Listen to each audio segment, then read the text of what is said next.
Juliana, então a gente tem o Rodrigo Silva talvez como um dos mais evidentes aqui no cenário nacional, propagadores de uma história, de uma arqueologia da Bíblia e que traz evidências sobre a existência de Jesus e talvez até mais do que isso, né? Não sei, parece que ele tem um viés aí mais religioso para defender a sua fé e coisas do tipo. O que você acha do trabalho dele? Tem semelhanças com o seu trabalho? Vocês rimam em alguma coisa, combinam aí, alguma coisa converge ou nada, tem mais divergências do que convergências. Você se Não, sente à vontade para falar alguma coisa sobre isso? falar que o meu trabalho se aproxima com o do Rodrigo Silva é até uma ofensa, né? Porque eu sou muito crítica a ele e ao Marcos Ebelin.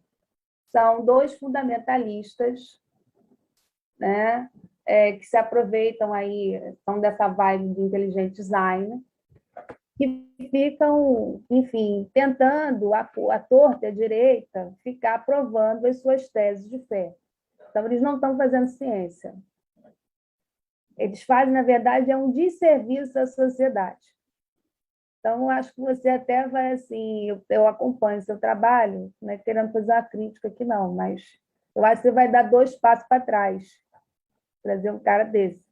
Eu até já brincaram, falaram que eu tinha que fazer uma live com ele também. Eu falei que vai ser tipo rock bobô, vou cair na porrada com ele, né? Porque não tem condição. Um cara que fala que Jó conviveu com dinossauro, sabe? É de uma bestialidade, ou ele deve ser fã do Jurassic Park. Eu só consigo concluir que é isso, né? Tentando ser legal com ele. Não existe isso. Juliana, fiquei até Outra coisa, curioso, porque eu não conheço assim o trabalho dele. Já vi assim trechos que algumas pessoas me mandaram, mas ele é o tem cara, coisas por assim. exemplo, que é o consultor histórico da Record para a novela Gênesis. É só você ver esse horror que é essa novela aí, né? Você vê que é um cara que a gente claramente já tem muitos estudos aí, inclusive em língua portuguesa, falando que mexeram-se ali no texto do Flávio José com relação a Jesus, né, que vai dizer que como se José estivesse reconhecendo que Jesus era Deus. Não, aquilo é uma interpolação do período da patrística, a gente sabe disso. Por quê? Aí é linguística, a forma da pessoa escrever, você tem um vocabulário próprio, todo mundo tem um vocabulário, né, que marca que aquilo é da sua autoria. Então, mesmo que, vamos supor, amanhã você tem um livro e eu resolvo publicar, assinando como Daniel Contígio, o pessoal descobre facilmente, porque tem critérios que vêm da linguística que a minha forma de escrita é diferente da sua. Né? Então, a gente já tem isso daí muito bem comprovado, que aquilo é um acréscimo, mas ele é o cara que vai dizer que não. Você tem uma comprovação ali. Quer dizer, é um cara horrível. Se ele quer acreditar em Deus, o problema é dele, ele acredite. Agora, o que não dá para dizer é que ele está fazendo ciência. Né? Ele não está fazendo ciência. E, nesse aspecto, eu sou muito crítica, porque a gente, eu vejo aí o teu trabalho, você está aí todo dia batendo de frente com essas pseudociências, aí vem um cara desse e vem falar que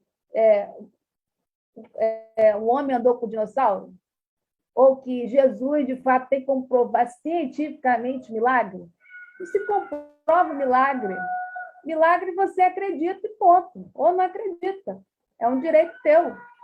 Mas não tem como comprovar. A ciência fala de questões físicas e não de questões metafísicas. Entende? Então, assim, é um horror. Eu tenho pavor a ele. E eu falo mesmo, se um dia acontecer essa live, que eu espero que nem aconteça, vai ter porradaria, porque eu não vou aguentar. Eu vou apontar o dedo para ele mesmo, sabe?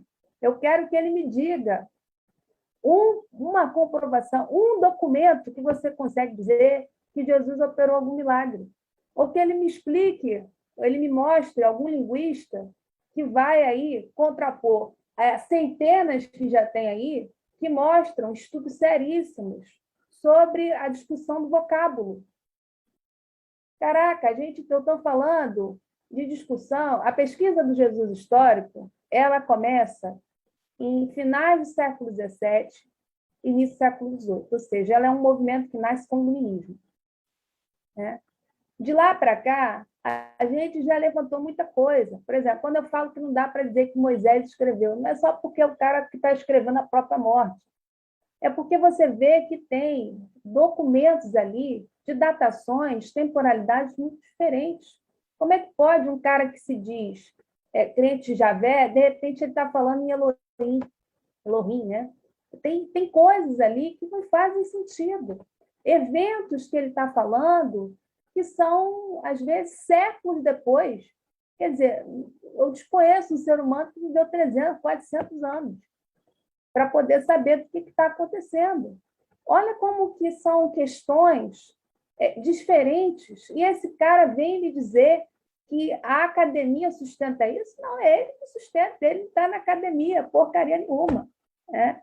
Ele é o consultor da Record. Agora a Record quer botar ele para falar de Gênesis, ele fala lá, ele inventa. Né? Inclusive, é até curioso, porque eu nunca vi isso. Se Gênesis se baseia num texto bíblico, como é que pode agora virar livro? Eu não entendi isso até agora. Então, mas enfim, isso é coisa dele. Ou então ele coloca lá que como é que é?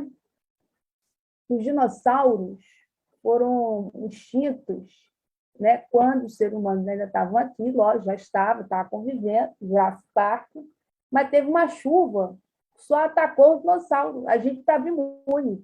Uma chuva de meteoro, a gente sai ileso. Eu quero entender essas questões. Então, a minha vontade de se acontecer é fazer essas perguntas a ele, como ele explica isso. Mas eu entendo aí, e aí, de novo, eu cobro, né, faço a minha autocrítica, é dizer que esses caras estão ocupando esses espaços porque nós não ocupamos durante muito tempo. Nós demoramos a chegar. Mas você veja, são os mesmos caras que sustentam que você não tem que se vacinar, como Marco Rebelin, que foi até a Unicamp, acho que é a Unicamp, escreveu, saiu escrevendo, porque ele fala que as vacinas não são confiáveis e quem ainda podia se arriscar é o idoso, porque afinal de contas já está velho, não vai ter mais filho, então isso pode morrer. Se morrer, morreu. Morreu, não tem problema, deu certo. Então, assim, são os mesmos indivíduos que sustentam um discurso fundamentalista e não científico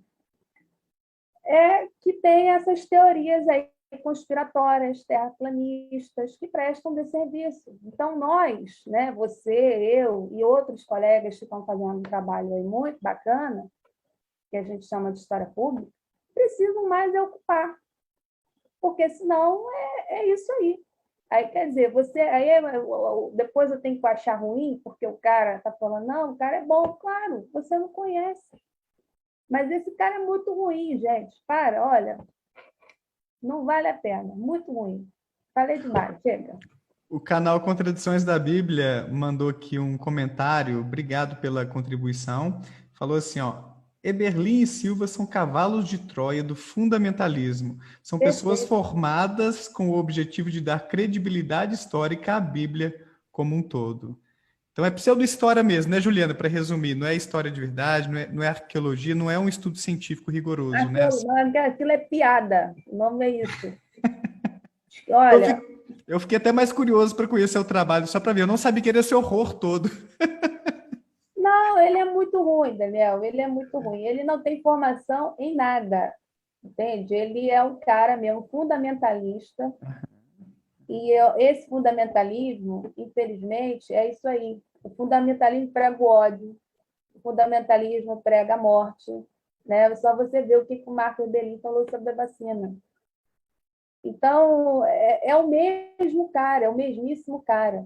Eu não estou dizendo... Veja, eu defendo aqui abertamente a leitura da Bíblia, mesmo que você seja ateu, porque o Ocidente foi formado pela Bíblia. As nossas leis... Pô, você vê, o cara faz uma faculdade de Direito, se tem alguém aqui de Direito para me mentir, ou para confirmar. Você estuda Direito Romano, você estuda o princípio ali, as leis do Justiniano. que já está no contexto de cristianização. Você lê direito canônico. O que é direito canônico? Isso já é a base, tomando como referência a Bíblia. Entende? Então, a nossa história, ela é uma história que passa por esse filtro, passa por esse viés. Então, você precisa, para entender aonde você pisa, aonde você vive, ler o texto. Se você lê Shakespeare, por que você não vai ler a Bíblia? Mas leia com o mesmo olhar, como um documento. E leia boas Bíblias também, né? Essa Bíblia aqui é a Bíblia Arqueológica de Estudo da editora NVI, que minha sogra, que é pastora, teóloga, me presenteou. E eu acho um barato porque tem várias notas de rodapé, informações sobre história, ou com a luz da história, a luz da arqueologia, sobre alguns assuntos, e muitas coisas críticas também. Então, tem, por exemplo, lá a nota de rodapé falando que os últimos versículos de Marcos são adulterações sofridas tardiamente, né? Então, é uma Bíblia cheia de notas, assim, críticas, bem interessantes, que te dá várias possibilidades de tradução, enfim. Eu acho que eu até coloquei o link dessa Bíblia aqui embaixo. Pelo menos, assim, parece ser uma Bíblia bacana desse ponto de vista aí, para quem quer estudar.